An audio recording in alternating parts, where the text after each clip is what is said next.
Fala galera, beleza? Sejam bem-vindos a mais um vídeo no nosso canal. O vídeo de hoje a gente vai falar sobre o TRX-F11, mais um mês aí trazendo ele aqui para o canal.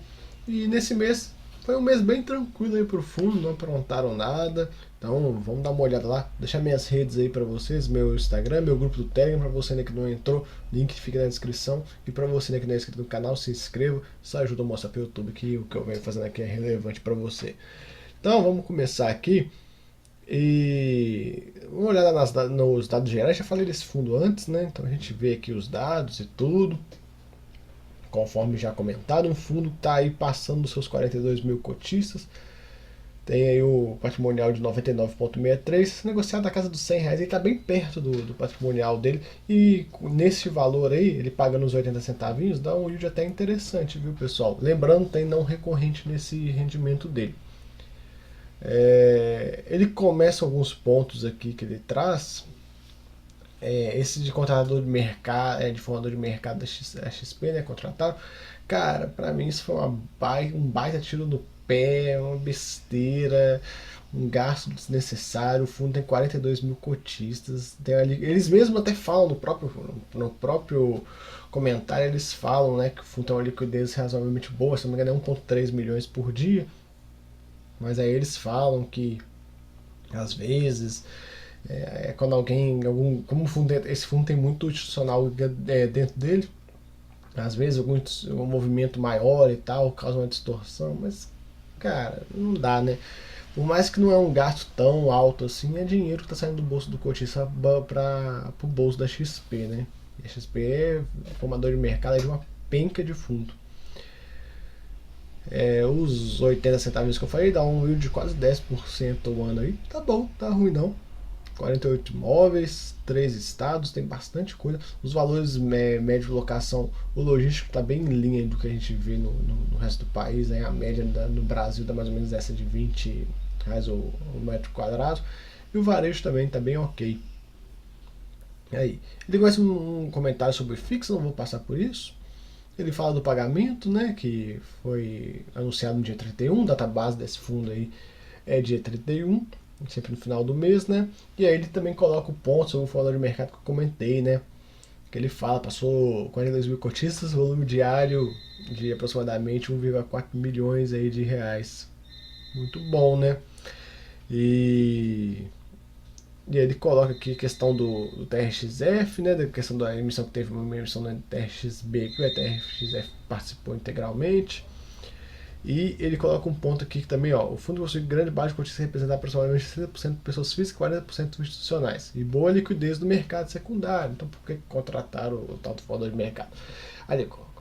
Porém, a contratação do fundo de mercado tem como objetivo fomentar ainda mais a liquidez de cotas do fundo e o número de negócios, além de buscar uma qualidade e profundidade maior nas negociações, diminuindo grandes oscilações com ofertas de compra e venda acima da média. Cara, eu acho jogar dinheiro fora, sinceramente aí. Oscilação vai acontecer e faz parte. Se o fundo não tivesse liquidez, mas não tem uma liquidez boa, então se tem um institucional grande aqui que quer sair ou que pretende fazer uma movimentação, o problema é dele, ele que se vire. Não é problema nosso. Nós somos cotistas desse fundo, não temos que pagar a conta pro cara lá grande conseguir fazer movimentação. O problema é dele. Isso aí não tem nada a ver com isso.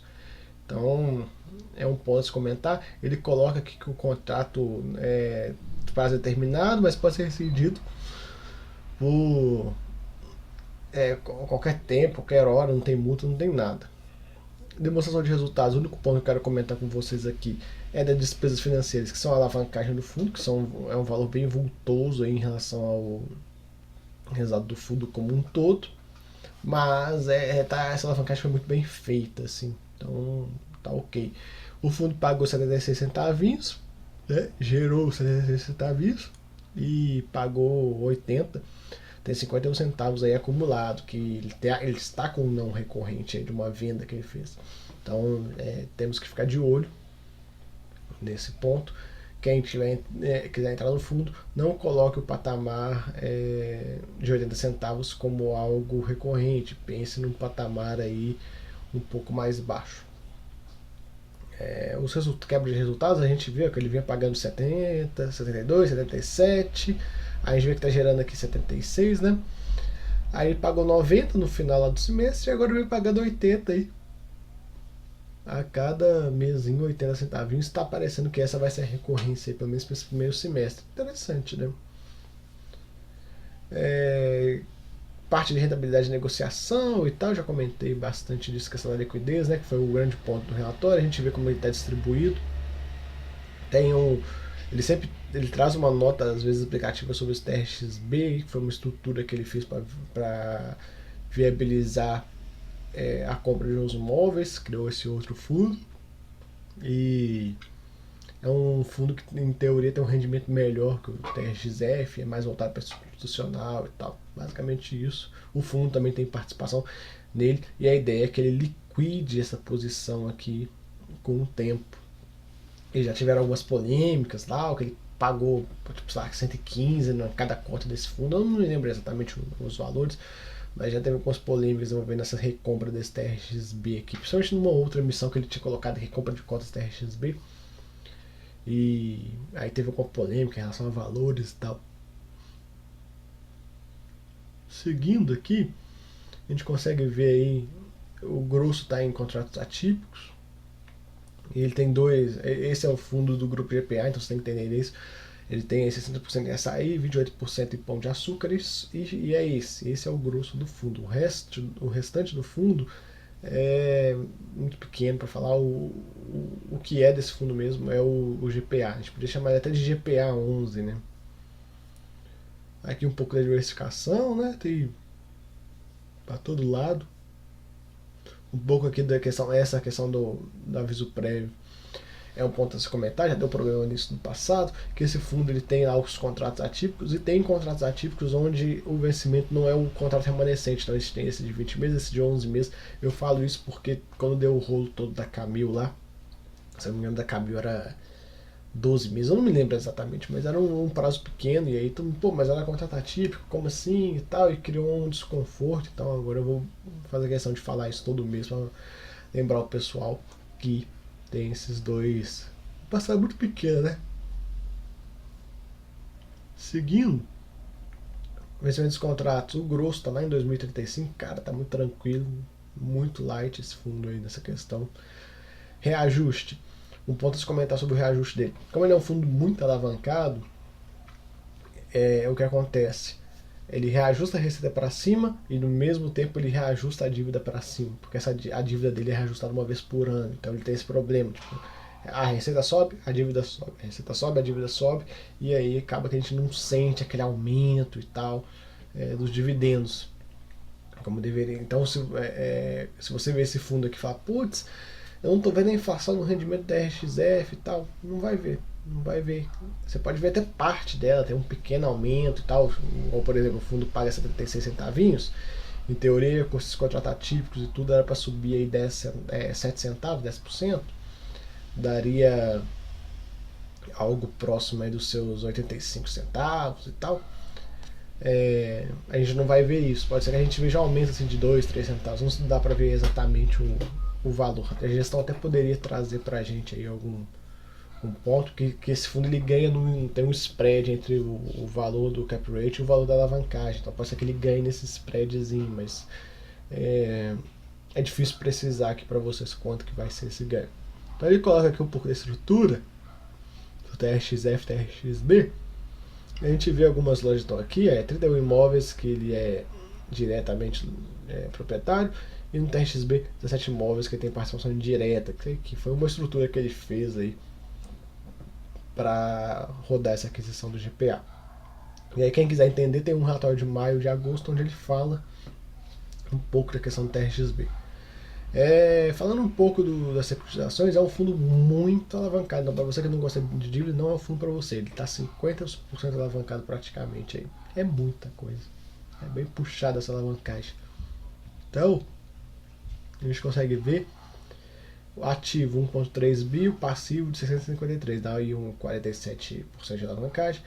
E ele tem aí uma necessidade de amortização de 23 milhões nos próximos 12 meses. E ele tem em caixa 54 milhões, então tá bem tranquilo aí. Até coloca índice de liquidez corrente 2,33 vezes. Então, tá bem tranquilo aí neste ponto. Ele também pode, se a gestão quiser trabalhar de forma melhor ainda, ela pode vender alguns imóveis para pagar a própria dívida, alguns imóveis que valorizarem muito e tal. Então existe esse possível ganho que o cotista pode ter caso tenha aí uma venda de um imóvel com um lucro muito grande, um valor muito acima do que eles pagaram e tal. Aí eles conseguem reduzir a dívida sem botar capital novo para dentro, sem ter que emitir cota, o que seria o ideal aí para o fundo, né? Ele conseguir vender um imóvel aqui, outro imóvel aqui, com uma grande valorização e ir lá e conseguir dar umas porradas nas amortizações dessa dívida aqui. Um ponto legal que ele coloca sobre a dívida aqui, coloca os IFs, então você consegue pesquisar os termos e tudo sobre pegar todas as informações do CRI, né? Ele coloca o lastro, os contratos atípicos do GPA, mesmo prazo de vencimento e mesmo índice de correção. Cara, muito bom. Bom, isso aí tem que ser casado. Para esse nível de alavancagem que tem ali, tem que ser tudo casadinho, contrato atípico e tal. Porque se sair alguma coisa do script, vai vir uma porrada aí no dividendo. Então, ficar muito ligado com isso. Vai acontecer isso? Não. Acho muito difícil sair do script assim. A não ser que dê um problema muito grande no GPA. Aí a gente pode imaginar um risco maior. Mas caso não tenha problema no GPA, cara, segue a vida aí tranquilo. Não se preocupe. Vamos torcer aí para a gestão desse fundo não inventar nenhuma moda, né? O problema desse fundo é que ele tem essa gestão do TRX, para quem não conhece a história, depois pesquisa o TRX, TRXL, CXTL, tem outros fundos deles antigos aí que tiveram muito problema no passado. Então isso deixa o pessoal muito com o pé atrás em relação à gestão. Que é muita coisa e tal, tudo deu errado pro pessoal. E aí agora eles estão com esse fundo, os contratos muito fortes, esses contratos do GPA são muito fortes, então ajuda a não ter problemas. E um ponto a se comentar, principalmente sobre a questão da gestão, é que tem que ficar de olho. Porque às vezes eles fazem alguns movimentos que o pessoal não gosta muito. Teve uma emissão, deve ter quase um ano isso, que era para quitar a dívida, no final não virou dívida, virou imóvel e virou reforma e tal, e foi pouco para dívida, o pessoal ficou meio bravo, né? Porque tinha uma ordem que eles iam usar, então era dívida, novo imóvel e reforma, mais ou menos isso. Aí eles acabaram que fizeram meio que o contrário, deixou o pessoal meio bravo. Então tem que ficar meio de olho aí. Outro ponto que tem que ficar de olho é a grande quantidade de institucional que tem nesse fundo, principalmente os fundos da Capitânia. A gente sabe como é que a Capitânia é, né? De vez em quando ela faz uns takeover aí. Então ficar de olho para ver se a Capitânia não vai fazer nenhuma gracinha, né? Esse é um risco que existe.